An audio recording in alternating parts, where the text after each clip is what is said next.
They said he cried. A German pilot, the enemy, sitting by a British fire, tears running down his face. It wasn't a rumor from the front lines. It wasn't a trick of propaganda. It was something quieter. Something harder to explain. A man had fallen from the sky, a pilot from Hitler's Luftwaffe. Shot down in the gray morning over the English coast, 1941. His plane, a twisted cage of fire and steel, had buried itself in a farmer's field near Kent. He crawled out alive. Barely. Villagers saw the parachute. They ran to the wreck, expecting a monster, a killer, the face of the war that burned their cities. Instead they found a boy. Pale, trembling, half-frozen. No older than 23. By the time the British patrol arrived, the boy could barely stand. His uniform was torn. His lips blue. And in his eyes, not hatred, not pride, but confusion.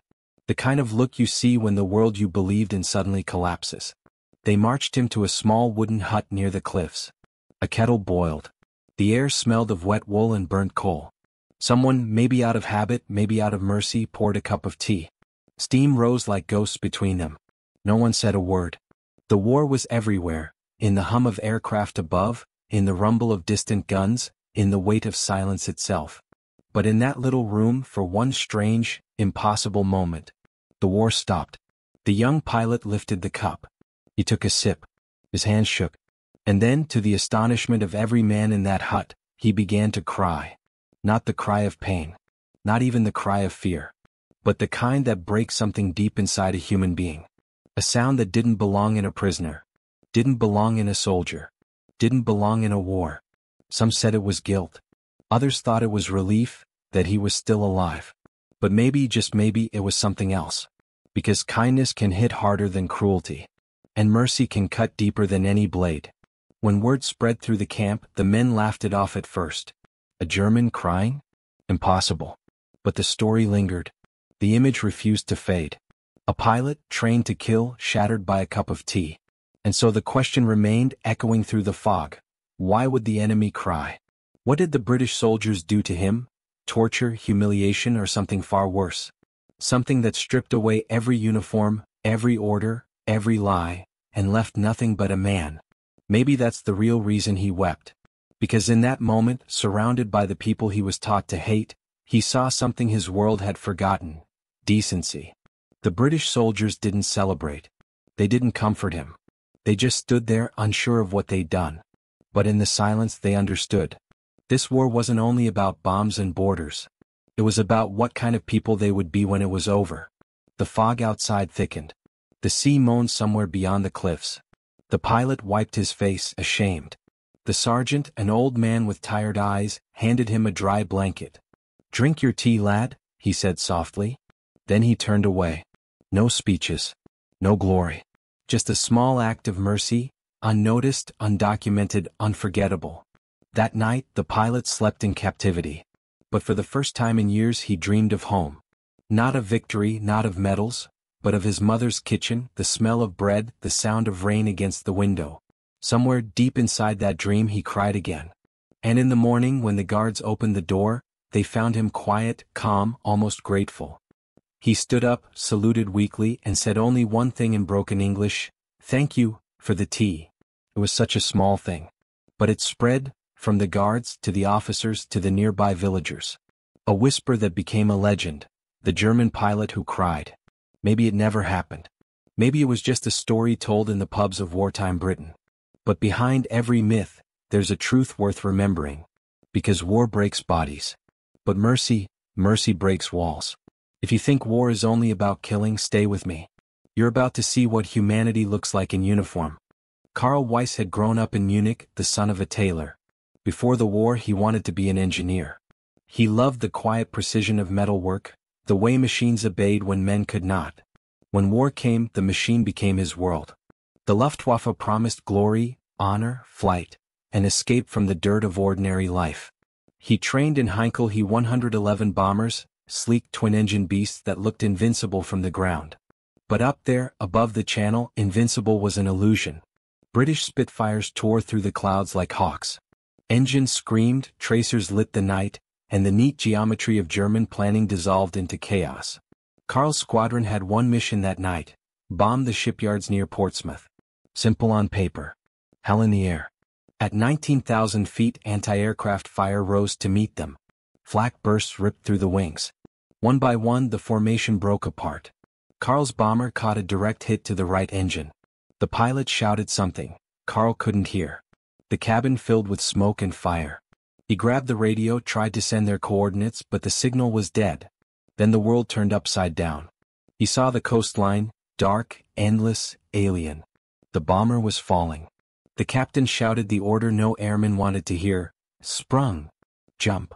Karl didn't think. He pulled the handle. A rush of wind, the shock of cold, and then silence. For a few seconds he floated, weightless, between heaven and hell. Below him the earth burned. Above, the moon glowed through the smoke like a pale witness. And in that strange stillness, Karl realized he was alive, but his world was gone. He landed hard in a wet field outside Kent. His parachute tangled in hedges. Somewhere in the distance, sirens wailed. He staggered toward a barn, clutching the metal on his chest, a small iron cross still warm from the fire. He wasn't supposed to survive the fall. But he did. And by dawn, British soldiers had found him. To them, he was the enemy, a Luftwaffe officer, part of the force that had murdered children in their sleep. Yet when they looked at him, pale, bloodied, barely breathing, they saw something else. Just a boy who'd fallen from the sky. When Karl was captured, he expected the worst. Torture. Humiliation. A bullet behind the barn. Instead, he was given water. A cigarette. And a word he hadn't heard in months: rest.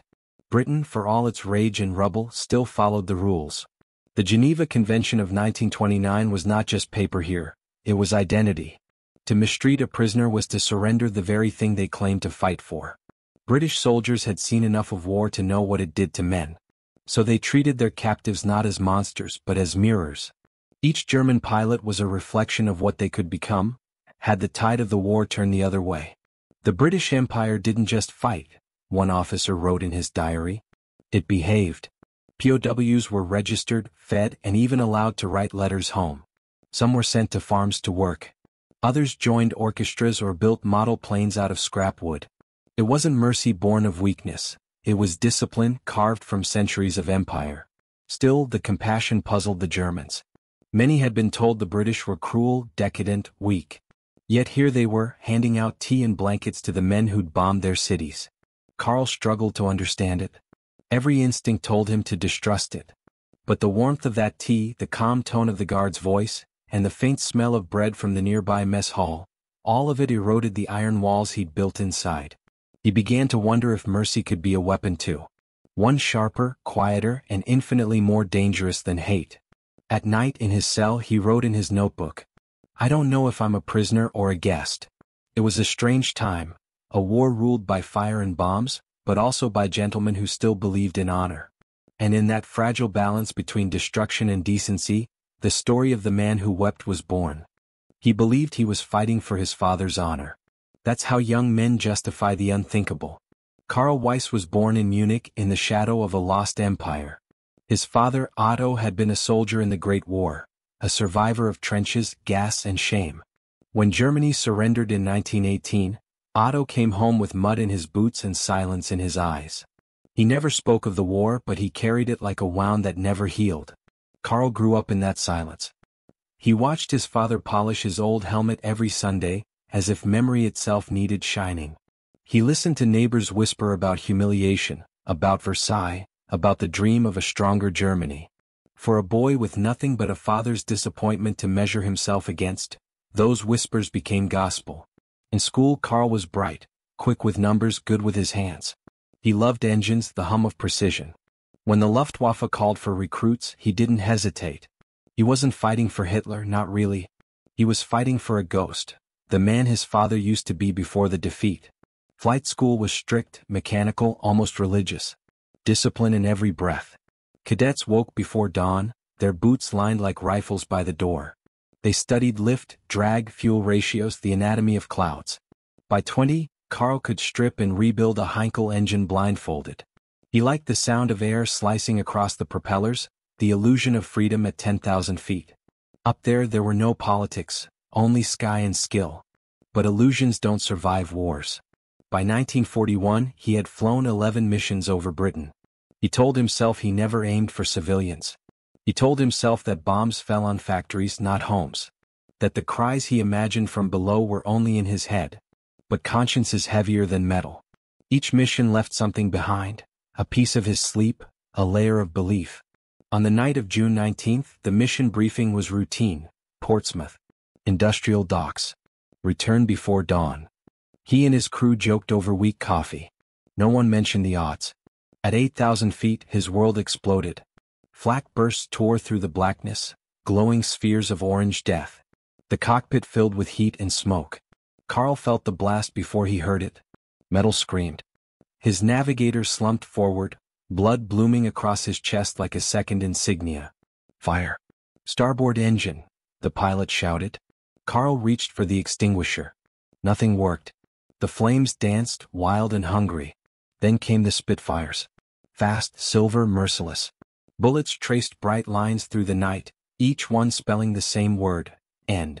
Karl saw the face of one RAF pilot flash past. A boy no older than him, jaw set, eyes like steel. For a heartbeat, two men met across the void, both trapped in machines built to destroy each other. The bomber shuddered, tilted, and began to fall. In those last seconds, Karl thought of home. The smell of rain in Munich, his mother's hands dusted with flour, his father's silence across the dinner table. He wanted to live, not win.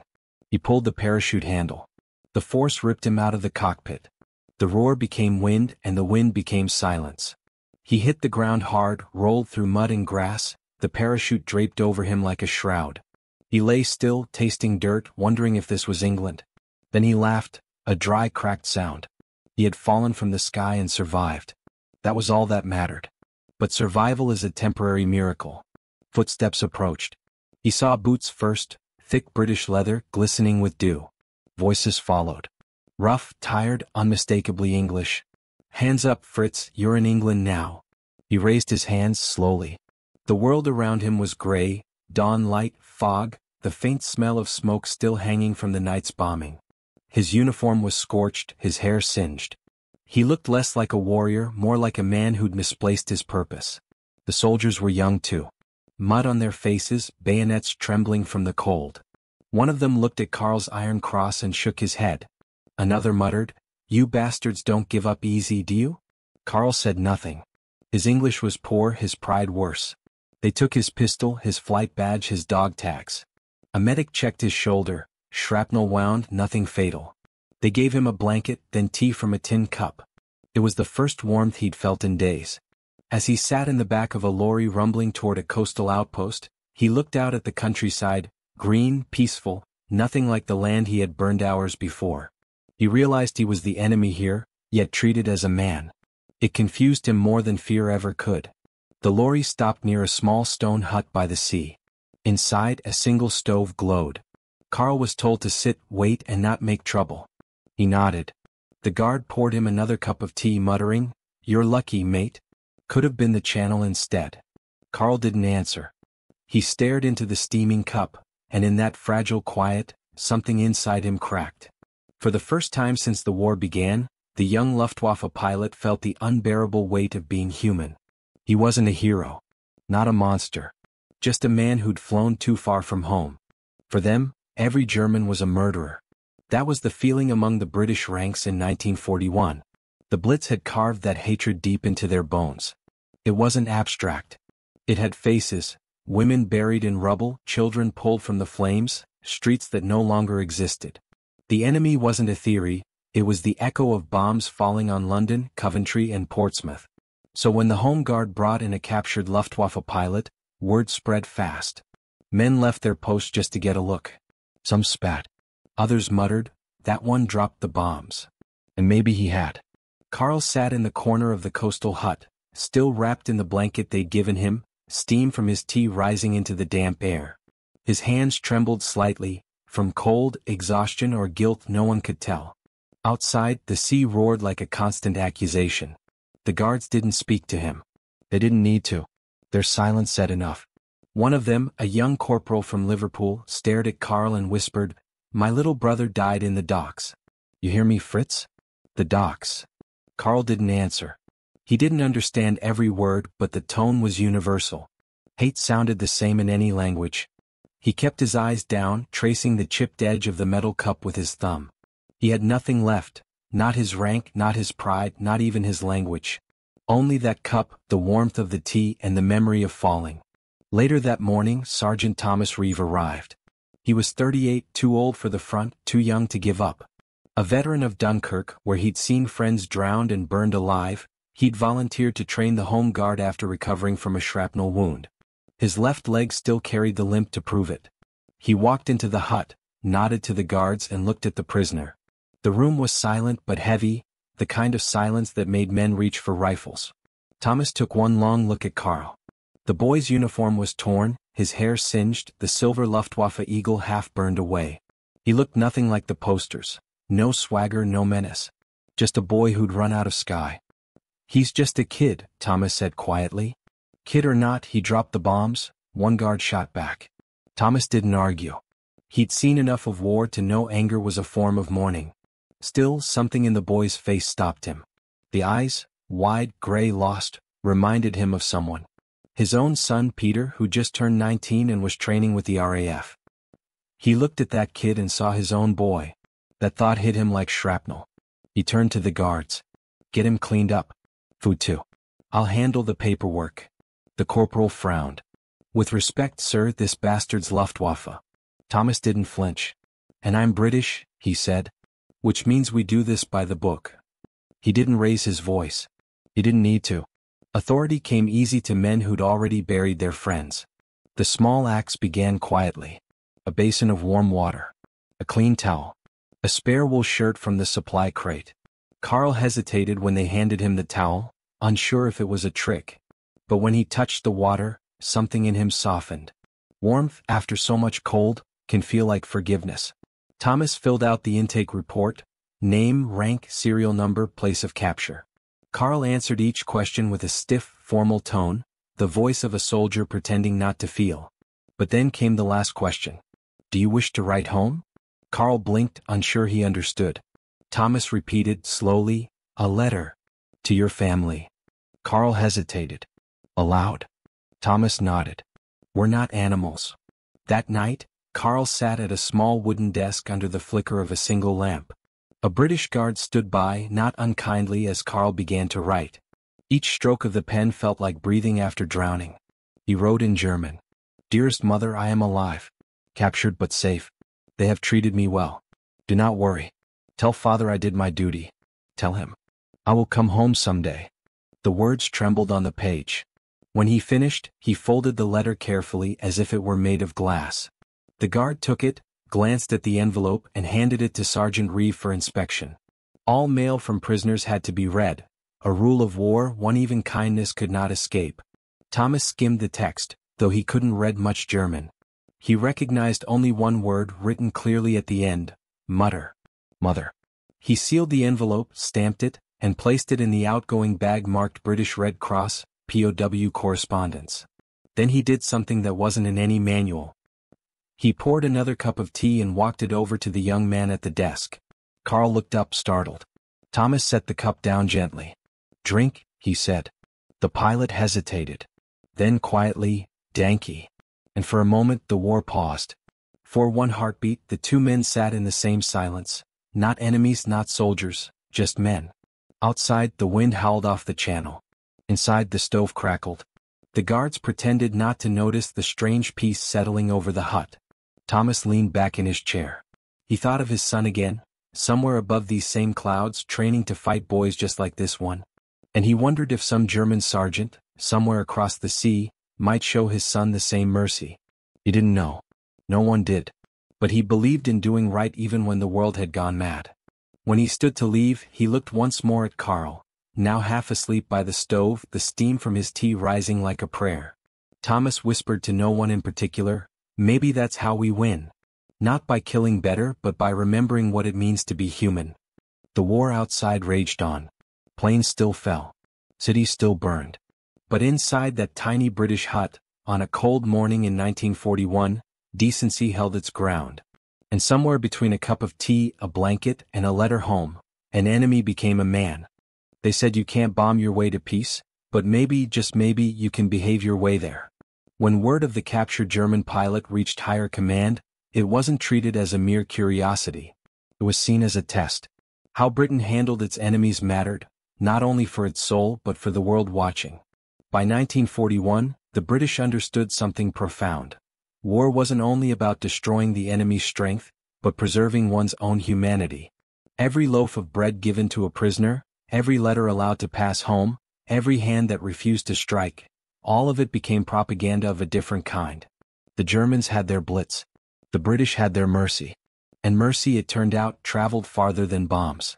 When the first official reports about the Luftwaffe pilot's capture were written, the language was cold, procedural. One enemy airman recovered. No resistance.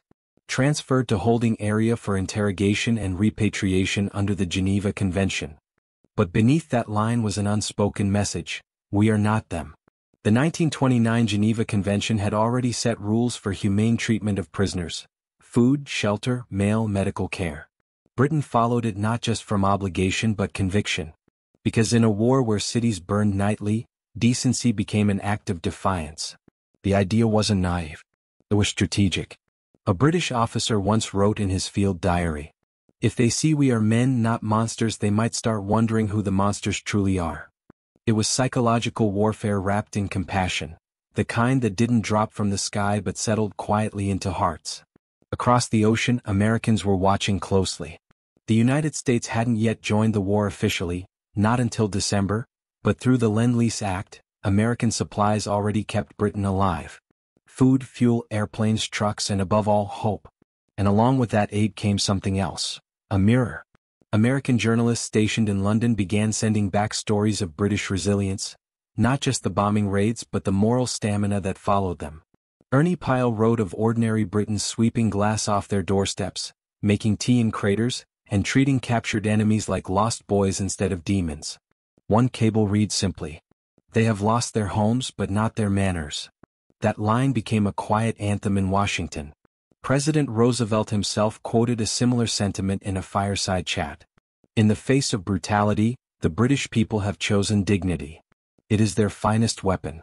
It wasn't just admiration, it was inspiration. Because America, though not yet in the fight, was already deciding what kind of war it wanted to wage, and what kind of peace it wanted to build. The philosophy of mercy in uniform had begun to take root. Military thinkers in Washington debated whether kindness could be codified, turned into policy, not just sentiment.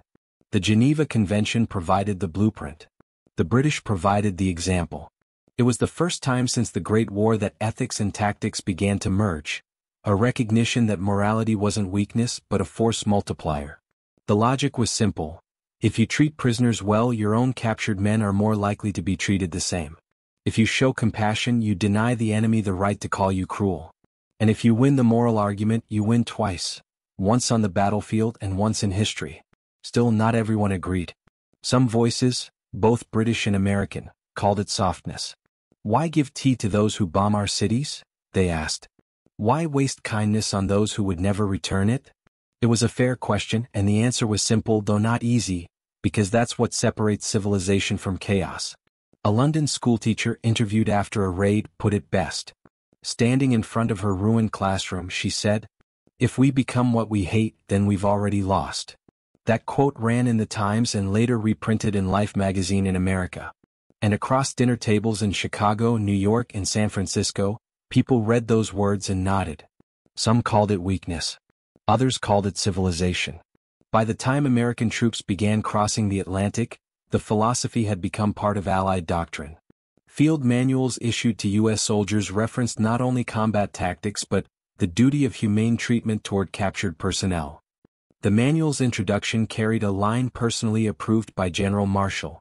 The strength of democracy is not only in its arms, but in its conduct. It was simple, direct, and revolutionary. For centuries, armies had been measured by their power to destroy. Now the Allies were defining themselves by their power to restrain. That restraint, deliberate, disciplined, almost stubborn, became one of the most potent messages of the war. And it started, in part, with small stories like the one of the crying German pilot in a British hut. That story, whispered in mess halls, retold in letters, printed later in pamphlets, became a symbol. Proof that even in the dirtiest war of the century there were still rules. Still men who refused to surrender their souls. Roosevelt once told Churchill in a private letter, "We are not only fighting fascism. We are fighting the idea that humanity itself is weak." That single line captured the entire Allied moral project. Mercy wasn't about forgiveness. It wasn't about pity. It was about power, the kind that doesn't need to shout. When a British sergeant poured a cup of tea for his prisoner, he wasn't absolving him. He was asserting something larger. That decency, even toward the undeserving, was a declaration of who we are. That's what Roosevelt understood. That's what the world began to see. And that's why the story of a weeping pilot mattered, not for its tragedy but for its clarity. It showed what happens when war tries to erase humanity, and humanity quietly refuses to disappear. By 1943 the war had changed shape. The skies were no longer ruled by the Luftwaffe, and the Allies had begun to strike back, across North Africa, Sicily, and soon Normandy. But something else had changed too. The idea of how to win had evolved. The Allies weren't just fighting with tanks, ships, and planes. They were fighting with a moral argument, one that said civilization itself could be a weapon. Because brutality can conquer territory. But decency conquers memory. And in the long run, history always belongs to the side that treats people like people. When American units began running their own prisoner-of-war camps, that lesson followed them. Across the fields of Texas, Oklahoma, and Pennsylvania, rows of barbed wire enclosed thousands of captured Germans. But inside those fences something remarkable happened. They were fed. They were clothed. They were allowed to write home, play soccer, even start small orchestras. One American colonel, interviewed after the war, said, "We treated them like men, not monsters. And many of them left our camps believing in democracy more than they ever believed in Hitler."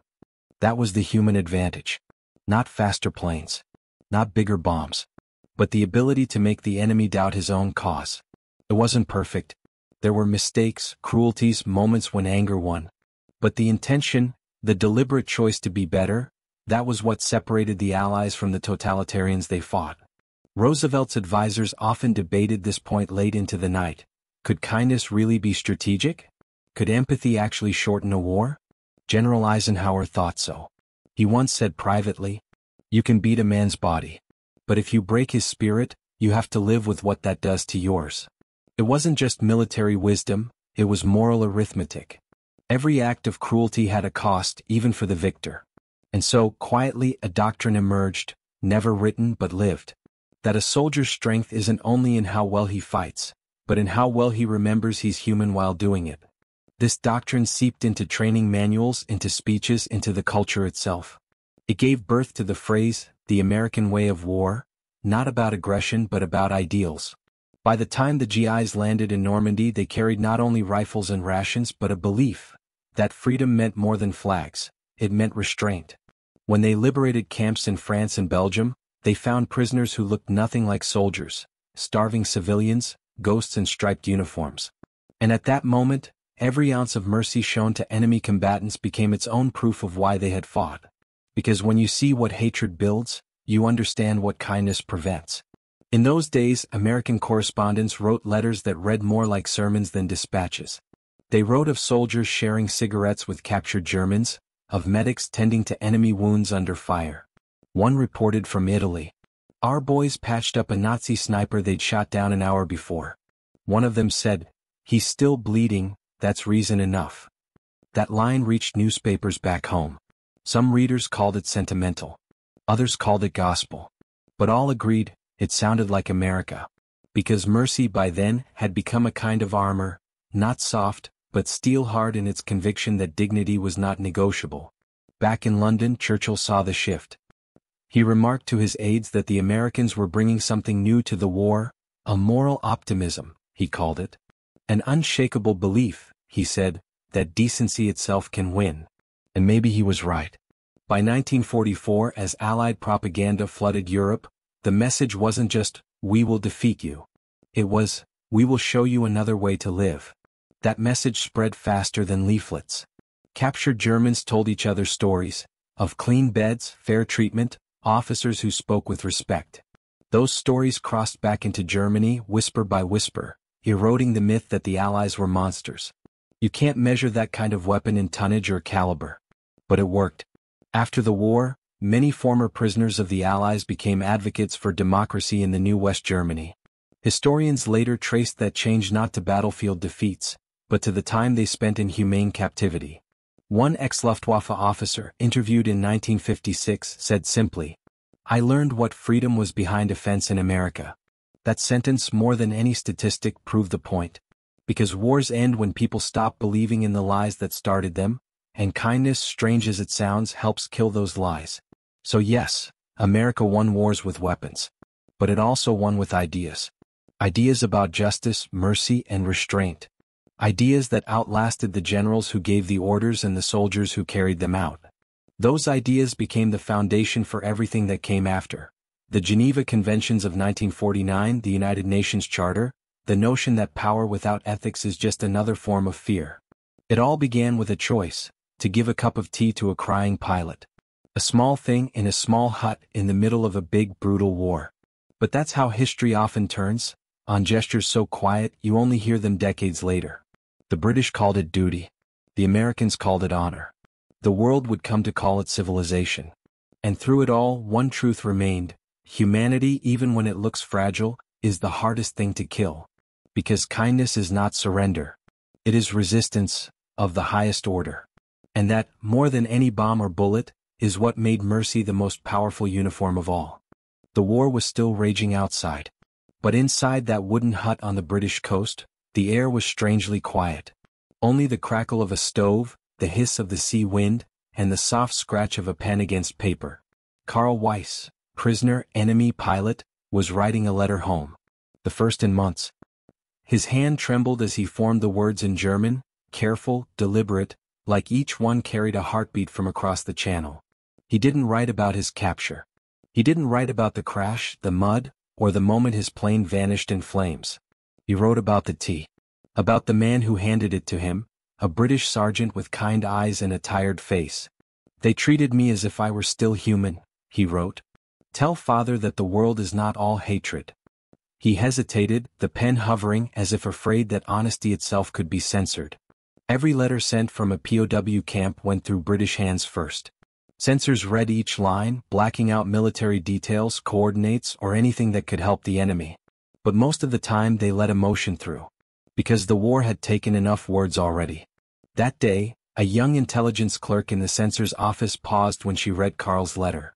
It was short. Barely half a page. But she stopped, reread the line about the cup of tea, and whispered quietly, "My brother's out there too." She stamped it, passed by censor, and the letter began its long, uncertain journey across the North Sea, over ruins and front lines, toward a house in Dresden that might not even be standing anymore. Back in the hut, Karl folded his hands. He looked smaller now, as if the act of writing had drained something from him. Fear, pride, maybe both. Sergeant Thomas Reeve watched from across the room. He didn't speak German, but he didn't need to. He knew what the boy was writing about. The letter wasn't just for his family. It was for the man Karl might have been before the war turned him into a target. Reeve took a slow sip of his own tea, thinking of his son, Michael, who was training somewhere in the Midlands, barely 19. He imagined him flying over Europe just like this German kid once did. And in that moment, enemy lines blurred into something simpler. Fathers, sons, and letters that might never be read. Night fell early that winter. The blackout curtains turned the hut into a small island of light surrounded by darkness.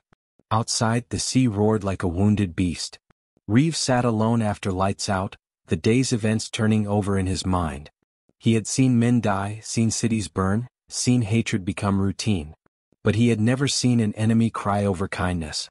It unsettled him, not because it was strange but because it was right. Because it reminded him that maybe, just maybe, this war wasn't only about winning, it was about staying human while doing it. The next morning the mail truck came. A corporal collected the censored letters in a canvas bag. Karl's envelope was there, sealed, small, addressed in neat block letters to Frau Weiss, Dresden, Germany. He watched it disappear into the truck, unsure if he'd ever know whether it arrived. But he felt lighter, as if something had been set free. He looked at Sergeant Reeve and said quietly in broken English, "Thank you for letter." Reeve just nodded. He didn't know what to say. There are moments in war when words shrink under the weight of decency. That same evening, Reeve sat down to write his own letter, to his wife, Margaret. He told her about the capture, the boy, the cup of tea. He wrote, "You'd have scolded me for giving our best blanket to a German. But if you'd seen his face, you'd have done the same." He ended the letter with a line he didn't quite understand himself until he wrote it. "I think mercy may be our only victory." Then he folded it, sealed it, and sent it on its way, another letter moving through the machinery of war, bound not by strategy but by conscience. Weeks passed. Karl was moved to a permanent camp inland, where barbed wire stretched to the horizon and guards called him by number, not by name. But he kept remembering that night, the sound of the kettle, the warmth of the blanket, the man who didn't look at him with hate. He became quieter, less defiant. When the Red Cross arrived, he volunteered to help translate, to comfort new prisoners. Some said he was trying to earn favor. Maybe. Or maybe he'd simply decided that if kindness could cross a war, so could he. Back home, Reeve's wife received his letter. She read it by lamplight, alone in the kitchen, the paper trembling in her hands. Outside, the sirens wailed again, another air raid. But for a brief moment, as she reread the line, "Mercy may be our only victory," she felt a strange calm. Because deep down she knew that this small, invisible act of grace, might be the only thing left worth winning. Months later, long after both letters had vanished into the chaos of Europe, something extraordinary happened. In a Red Cross report forwarded to the War Office, a note appeared: "German POW, formerly of Luftwaffe, requests confirmation of safe passage for correspondence to family. Mentions British sergeant by name, expresses gratitude for humane treatment." It was just a footnote. But for Reeve, when he heard of it, it was proof that small decencies echo louder than any gunfire. He smiled quietly, folded the report, and slipped it into his journal. On the cover he wrote 3 words: "The day the enemy cried." That night, as snow fell over the camp, Karl sat near a small stove much like the one in that coastal hut. He looked up through the slats of the barracks roof and whispered a prayer, not for victory, not for escape, but for the man who had reminded him what being human felt like. Somewhere, across the same sky, Reeve looked out over the cold English sea and whispered his own. And for a fleeting second, 2 enemies, separated by wire and water, shared the same silent hope, that someday men would learn to fight without forgetting compassion. It started as a whisper. Then it became a rumor. And before long, it turned into something larger, a legend passed from hut to hut, man to man. They called it the story of the German who cried. No one was quite sure how it began. Some said it happened on the coast, others claimed it was inland near Dover. But every version shared one thing: the image of a captured Luftwaffe pilot sitting by a British stove, a tin cup of tea trembling in his hands, tears on his face. To the prisoners, it was a story of dignity. To the guards, it was a reminder that mercy still existed. And to those who'd seen too much death, it was proof that even war could not fully drown out grace. Some said it never happened, one veteran recalled years later. But kindness leaves its fingerprints, you can feel them long after the facts fade. In POW camps across Britain, the story took on a life of its own. New prisoners arrived from the continent, bewildered, defeated, and older ones would tell them quietly, almost like a prayer, "Don't lose heart. The British are fair. One of ours cried and they let him live." It was strange how quickly it spread, how far it traveled. From the windswept barracks of Yorkshire to the repatriation centers in Scotland, the tale moved faster than any official report. No one could prove it. But maybe it didn't need proving. Because the truth of a story isn't always in its details. Sometimes, it's in the way people behave after hearing it. Among the British soldiers, it became something different, not a tale of the enemy but of themselves. The sergeants told it to new recruits as a lesson in restraint. Chaplains used it in sermons about mercy. One colonel even wrote in his diary, "If our men can make the enemy weep for decency, we have already won the better war." Reeve, of course, said nothing. He never corrected the rumors, never claimed the story as his. He just kept the note in his journal, 3 words: "The day the enemy cried." Sometimes at the pub he'd hear others tell the story, embellishing, guessing, filling in blanks. He would smile faintly, take a sip of his ale, and say, "Maybe it happened that way." And that was all. When the war finally ended, the camps began to empty. One by one, the German prisoners were sent home, not in chains but in convoys marked with white paint and guarded more by paperwork than rifles. Reeve stood at the edge of one convoy in the summer of 1946. The men filed past him quietly, many saluting as they went. Some smiled. One stopped, tall, thin, blonde hair cut close. He looked up, hesitated, then said in careful English, "You, cup of tea?" Reeve froze. The face was older now, thinner, but the eyes, they were the same. Karl Weiss. For a moment the war fell away. There were no ranks, no nations, no uniforms. Just two men who remembered each other at their worst, and somehow their best. Reeve nodded, his throat tightening. "Aye," he said softly. "That was me." Karl smiled. "I never forget," he said. "Never." And then he was gone, swallowed up by the departing trucks, heading toward a homeland that no longer existed the way he'd left it. Reeve went home that evening and wrote another entry in his journal. He lived. That's enough. He didn't tell anyone about the meeting, not even his wife.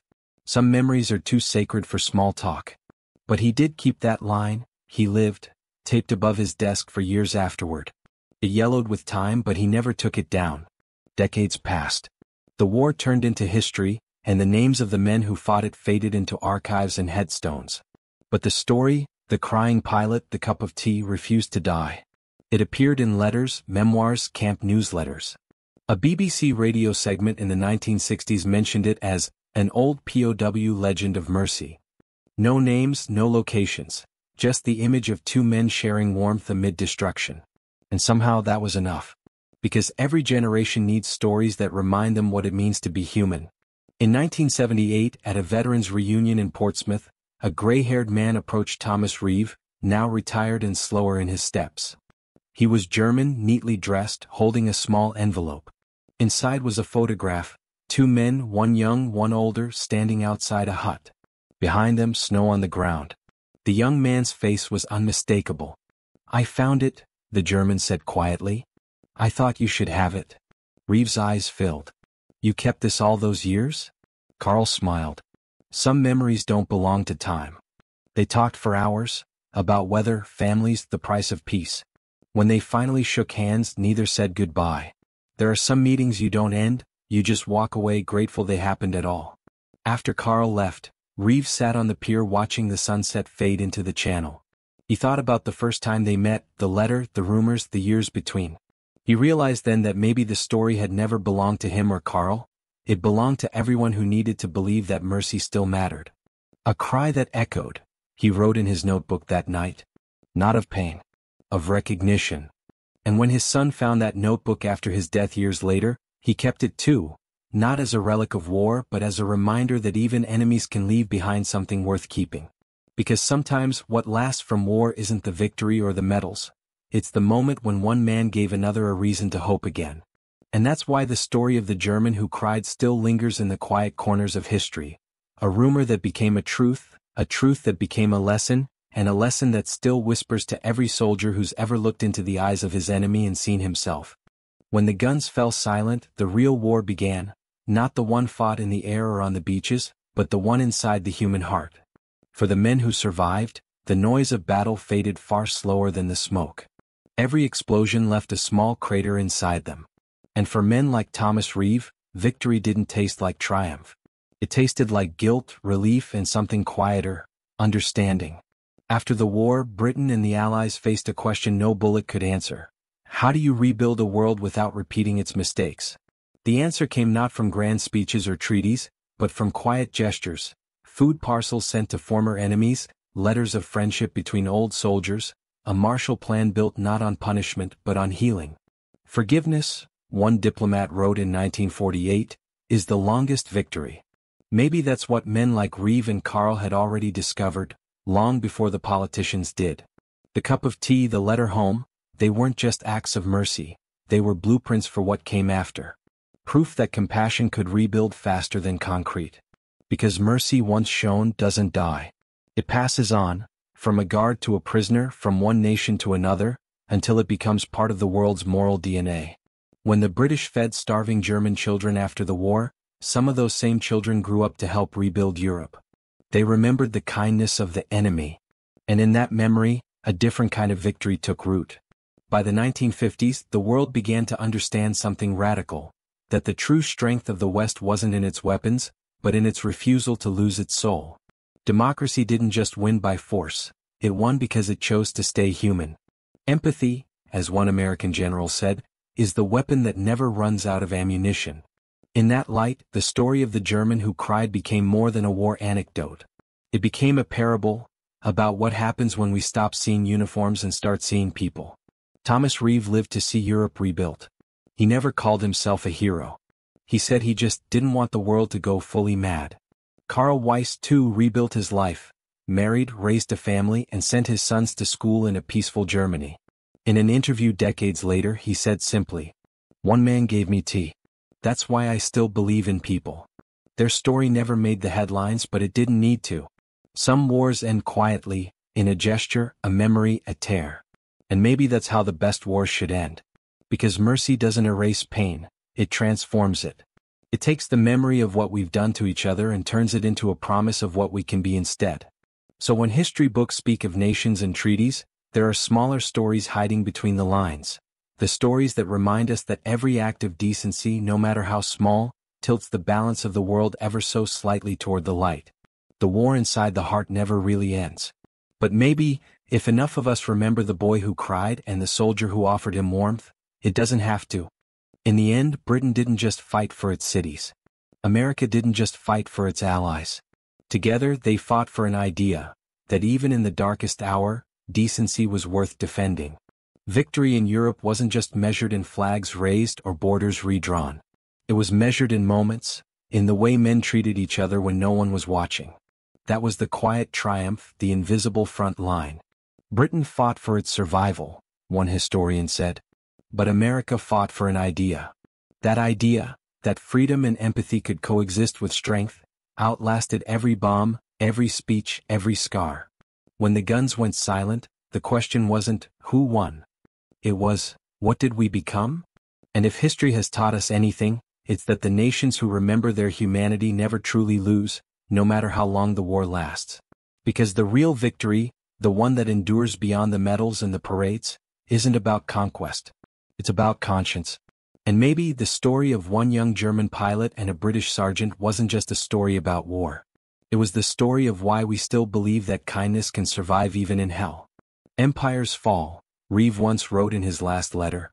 But ideas, the good ones, they never surrender. That's the idea that won. The fog returns. The same pale mist that opened this story, soft, endless, and quiet. A single figure walks down a path by the sea, his coat heavy, his breath visible in the cold air. We don't know if it's Karl or Reeve. Maybe it doesn't matter anymore. He pauses by a small hut, the kind built to keep out the wind, and for a moment, you can almost see two men sitting there again. One offering tea, the other holding it like something sacred. Maybe he never cried, the voice of time whispers. Maybe we just wish he did. Because in that wish, in that need to believe someone could still feel, we find what makes us human. The story drifts, like the fog itself, into that space between memory and myth. And maybe that's where it belongs. Not written in the pages of history but carried quietly, from father to son, from soldier to stranger, a small, fragile truth that refuses to die. When the screen fades to black, the sound that remains isn't of gunfire or marching boots. It's the faint clink of a tin cup against the edge of a stove. A sound of warmth, of mercy, of something we still need even now. And if this story moved you, if somewhere in that fog you saw a glimpse of what goodness looks like when the world forgets it, then don't let it end here. Share it. Tell it again. Because stories like this aren't about the past, they're reminders of who we could still be. So subscribe, stay close, and when the next story begins, bring your heart with you. That's all history ever asked for.